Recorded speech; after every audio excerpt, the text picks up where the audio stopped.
गोवा भारतीय प्रायद्वीप के पश्चिमी तट पर स्थित है। गोवा राज्य उत्तर में महाराष्ट्र राज्य, पूर्व व दक्षिण में कर्नाटक राज्य और पश्चिम में अरब सागर से घिरा है और पणजी गोवा की राजधानी है। गोवा का क्षेत्रफल 3702 वर्ग किलोमीटर है। ये समुद्र तट की ओर एक द्वीपयुक्त शहर है जो मुंबई से 400 किलोमीटर की दूरी पर दक्षिण में मुख्य भूमि में स्थित है। गोवा क्षेत्रफल में भारत का सबसे छोटा और जनसंख्या के हिसाब से दूसरा सबसे छोटा राज्य है। पूरी दुनिया में गोवा अपने खूबसूरत समुद्र के किनारों और मशहूर स्थापत्य कला के लिए जाना जाता है। गोवा पहले पुर्तगाल का एक उपनिवेश था। पुर्तगालियों ने गोवा पर लगभग 450 साल तक शासन किया और दिसंबर 1961 में ये भारतीय प्रशासन को सौंप दिया गया और सन 1987 से गोवा को राज्य का दर्जा मिला। इसके उत्तर में तेरेखोल नदी बहती है जो गोवा को महाराष्ट्र से अलग करती है। इसके दक्षिण में कर्नाटक का उत्तर कन्नड़ जिला और पूर्व में पश्चिमी घाट और पश्चिम में अरब सागर है। पणजी, मडगांव, वास्को, मापुसा तथा पोंडा राज्य के प्रमुख शहर हैं। गोवा प्राचीन काल में गोमांचल, गोपकपट्टनम, गोपपुरी और गोमांतक आदि कई नामों से विख्यात रहा है। इस प्रदेश की लंबी ऐतिहासिक परंपरा रही है। गोवा पश्चिमी समुद्र तट पर स्थित भूतपूर्व पुर्तगाली बस्ती है जो 1961 से भारत का अभिन्न अंग बन गई। पुर्तगालियों ने ही पहली बार 1556 में गोवा में छापाखाना स्थापित किया था। वास्को द गामा एक पुर्तगाली नाविक थे। वास्को द गामा के द्वारा की गई भारत यात्राओं ने पश्चिमी यूरोप से केप ऑफ गुड होप होकर पूर्व के लिए समुद्री मार्ग खोल दिए थे। इन्होंने विश्व इतिहास के एक नए युग की शुरुआत की थी। यह यूरोपीय खोज युग के सबसे सफल खोजकर्ताओं में से एक है और यह यूरोप से भारत सीधी यात्रा करने वाले जहाजों के कमांडर थे। वास्को द गामा ने पुर्तगाल को एक विश्व शक्ति बनाने में भी मदद की थी।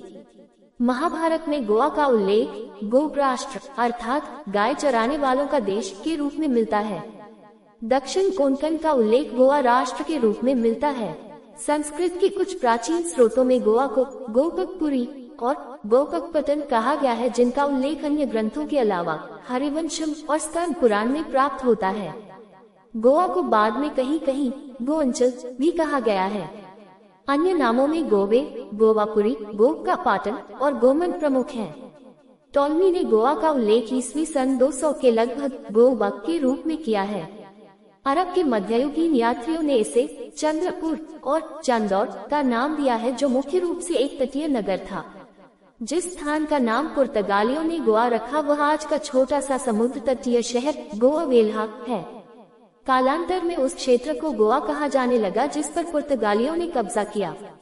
जनश्रुति के अनुसार गोवा, जिसमें कोंकण क्षेत्र भी है और जिसका विस्तार गुजरात से केरल तक माना जाता है, की रचना परशुराम ने की थी। कहावत है कि परशुराम ने एक यज्ञ के दौरान अपने बाणों की वर्षा से समुद्र को कई स्थानों पर पीछे धकेल दिया था। लोगों का कहना है कि इसी वजह से आज भी गोवा में बहुत से स्थानों का नाम वानावली, वनस्थली इत्यादि है।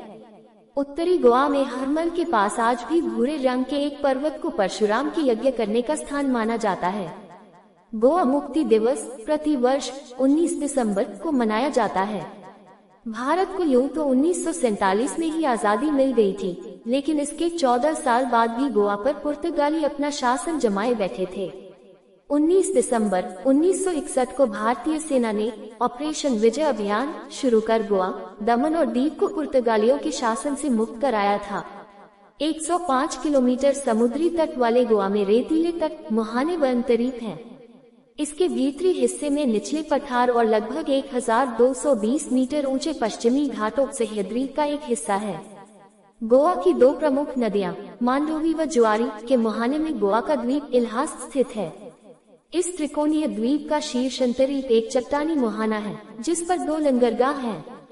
यहाँ पर 3 शहर मरमगांव या मामुगांव, वास्को द गामा सहित मडगांव और पणजी नबगोवा हैं। पुराने गोवा शहर का ज्यादातर हिस्सा अब ध्वस्त हो चुका है, लेकिन गोवा के शेष भारत में विलय के बाद से ही इसकी अच्छी देखरेख की जाती रही है। पुराने गोवा का ही एक उपनगर पणजी भी मांडोवी के बाएं तट पर स्थित है। यह एक सुनियोजित शहर है जो भव्य चर्चों, मुख्य पादरी के महल, सचिवालय, बाजार और कोंकण रेल मार्ग पर स्थित रेलवे स्टेशन से लगे एक विशाल बस अड्डे से युक्त है।